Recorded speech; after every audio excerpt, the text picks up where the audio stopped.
Sarriès, Argelès-Gazos, ça fait 25 ans qu'on est là.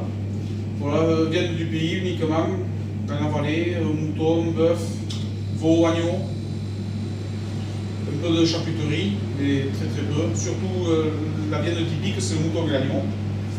Voilà, on travaille le mouton qui a beaucoup de goût, il faut manger que du mouton du pays de montagne parce qu'en plaine, c'est pas du tout le même goût et les gens ont un peu de mal à goûter le mouton parce qu'ils trouvent que la viande est très forte, ils s'habituent en plaine.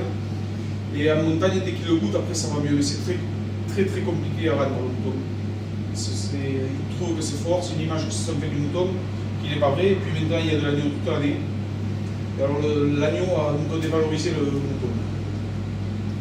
Mais ici, il y a l'AOC qui a bien relancé le mouton. Voilà. Il y a beaucoup d'éleveurs. Ils font des bons moutons parce que c'est des moutons jeunes aussi. Tandis que quand on prend le Pays Basque ou n'importe, c'est quand même des laitiers, ça fait vieillir pas mal les brebis. Et après, dès qu'elles ont un certain âge, c'est plus du tout pareil.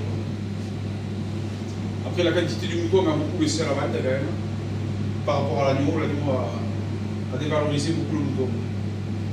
Il doit se vendre 5 agneaux pour un mouton en moyenne. C'est une boucherie.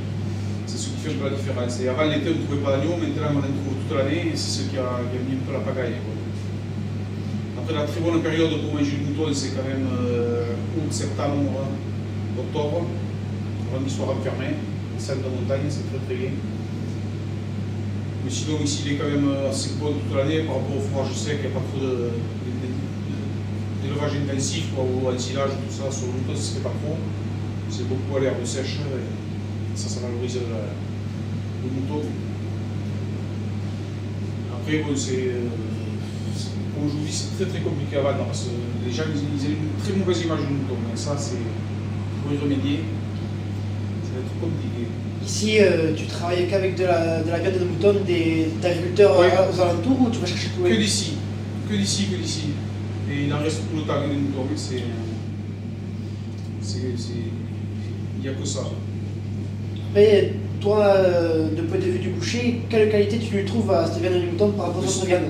C'est une viande qui est très goûteuse, déjà qui a du goût, qui est quand même assez tendre, vu qu'ici c'est des jeunes moutons en montagne.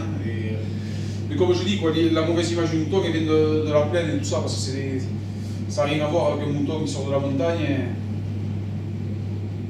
Et ils ont relancé l'AOC. Après, en bio, ils n'en parlent pas trop. Les gens, le mouton bio, c'est pour l'instant. Le peu d'éleveurs bio qu'il y a ici, c'est du bovin. En ovin, il n'y a personne qui s'est mis sur du bio. Et le label, il y a l'AOC, le barège Gavarni, qui est dur à commercialiser quand même, qui n'a pas explosé comme ils auraient espéré, je pense.